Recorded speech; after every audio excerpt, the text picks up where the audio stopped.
the age of only 22, becoming the highest selling record of 2006 and going 5 times platinum. Before Amy Winehouse collaborated with legendary artists including Quincey Jones, Nas, Prince, and her hero Tony Bennett. Before Amy's destructive addiction and turbulent relationships would be splashed across tabloids showing the diva at her worst. Before Amy had to perform at the Grammys via satellite from London because she was denied a US visa after failing a drug test. Her entry into the infamous 27 Club alongside Kurt Cobain, Janis Joplin, Jimi Hendrix, and Jim Morrison. Those are all before they were dead bios I gotta get done. Except for Kurt Cobain, we already did that. Amy Winehouse came from a vibrant Jewish family with a long legacy in jazz entertainment. Her grandmother was a singer and a bit of a sex kitten back in her day, and Amy wanted to follow suit. She had a lot of gusto for a young lady, but from the start suffered from self-destructive tendencies. These include bulimia, depression, alcoholism, and drug abuse, and these habits, well, they were amplified by the hardships of fame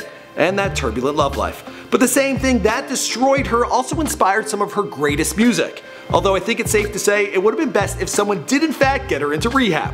Too soon? Maybe, but it's true! What's going on, guys? My name is Michael McCrudden, documenting the life and tragic death of music icon Amy Winehouse. Here for you on Before They Were Dead. Now, you guys requested this video. In fact, one person has commented on every one of my posts on Instagram for the past month or so, demanding this video. So I'm thankful I can finally get it done.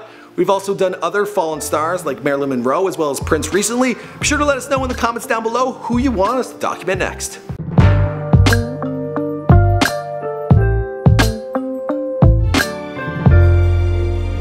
Amy Jade Winehouse was born in North London on September 14, 1983 to Jewish parents who came from a both Russian and Polish background. Her mother Janis was a pharmacist and her father Mitch a taxi driver. She has an older brother Alex who she enjoyed annoying when they were very young, and when they got a little bit older as well. Amy was born into a family that lived and breathed jazz music. Her uncles were pro-jazz musicians and her eccentric grandma Cynthia was a singer and temptress in her day, striking up a romance with jazz legend Ronnie Scott. Her dad was constantly singing Sinatra to young Amy, a sound that influenced her so much that she'd go singing "Fly Me to the Moon" every time she was sent to the principal's office. But a household of strong personalities doesn't always mix the best, and when Amy was just 9 years old, her parents divorced. Her and her brother then lived with their mother and visited their dad on weekends.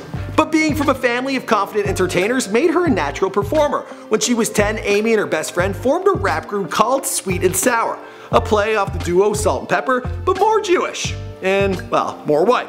Amy, well, she was the sour of the two. The next year, Amy applied to the full-time theater school Sylvia Young and began her application with that signature sass and honesty. "All my life I've been loud to the point of being told to shut up." She said that to Sylvia Young, who loved it. And for the next 3 years, it was there Amy sharpened her diva skills. Amy was shaping up to be a prolific lyricist, singer, and songwriter. Her genuine attitude and unconventional personality made her stand out from the standard pop star mold. She caught the eye of management company Simon Fuller, which is the same group behind S Club 7 and the Spice Girls. Her talent was kept a secret while the company groomed her to be a superstar, but soon enough people caught wind and were determined to find out who she was. After some radio airplay, well, the secret was out, and the 17-year-old was so sought after the label Island signed her immediately after they found out that EMI and Virgin were making moves to snag the young star as well. Yeah, she was a hot ticket. As came the pressures of fame, and young Amy, she developed bulimia, a habit she carried with her for years.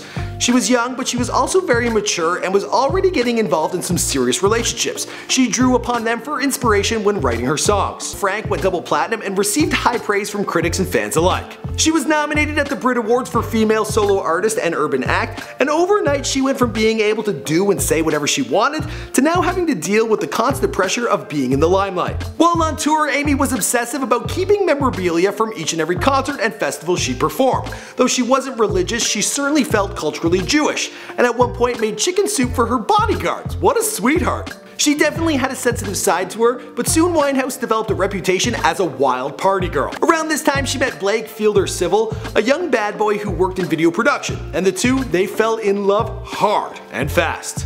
The two had a rocky on and off relationship over the years as they both suffered from substance abuse problems. When they broke up for the first time, Amy was a wreck and spent her time getting blackout drunk. It was this self-destructive phase that inspired the next song in her next album. Back to Black came out in October 2006 and rocked the radio waves in the UK and North America. Her brash, confident, and fresh sound seduced millions, and her single Rehab was named the best song of the year by Time magazine. 1.85 million copies, and Amy and Blake decided to give their love another chance. The two eloped on May 18, 2007, much to their family's concern. Blake introduced Amy to hard drugs, namely crack and heroin, and their marriage revolved around their mutual addiction. They abused themselves and each other, caught walking down the streets bruised and bloody after arguments. Weeks after the marriage, during a photo shoot, Amy took a piece of glass and carved "I love Blake" into her stomach. But treating her body like a tree stump was only the tip of the troubling iceberg. In August, Amy cancelled upcoming shows due to exhaustion, but that wasn't the real reason. On August 8th, Amy overdosed on a mix of heroin, cocaine, ecstasy, ketamine, whiskey, and vodka during a bar crawl in London. Around this time, she was rubbing shoulders with many an A-lister in London, including Russell Brand, who noticed that she had a problem. Him being a former addict himself, he spoke about it after her passing in a very touching tribute he released. A few months after her overdose, her hubby was arrested and jailed for assaulting a bartender. Amy was a wreck, and her performance at Birmingham's National Indoor Arena was met with booing and walkouts. She was brought to tears and cancelled the rest of her appearances for that year. Despite all the bad press, Amy was still the it girl of that year, inspiring not only teens to copy her towering beehive and heavy eyeliner look, but fashion icons including Karl Lagerfeld and Chanel as well. In 2007, things were looking up. The Grammys announced their nominations, and Amy Winehouse had 6 of them and ended up winning a record-setting 5 awards that night. Oh, and remember how I said she loved Tony Bennett? Well, he paid her tribute. The two were now BFFs. That is until later, Lady Gaga would swoop in and steal him. Tony Bennett's a popular guy. Now, you may have noticed that Amy Winehouse was on a completely different stage from where the Grammys were actually taking place. That's because she was denied entry to the United States after a failed drug test and performed from London via satellite. Following her big win, she had a string of controversies like punching a fan in the face, smoking crack, and a divorce from her husband. But there was still a very funny and intelligent side to the songstress that wasn't always captured by the press. Like her reading interests, she had a ton of fluffy romance novels lying around, but hidden in a cupboard was a collective of But unfortunately, it was her destructive side that usually turned heads. Yet she continued to be a force in the music industry while in and out of rehab. Yes, she did in fact go.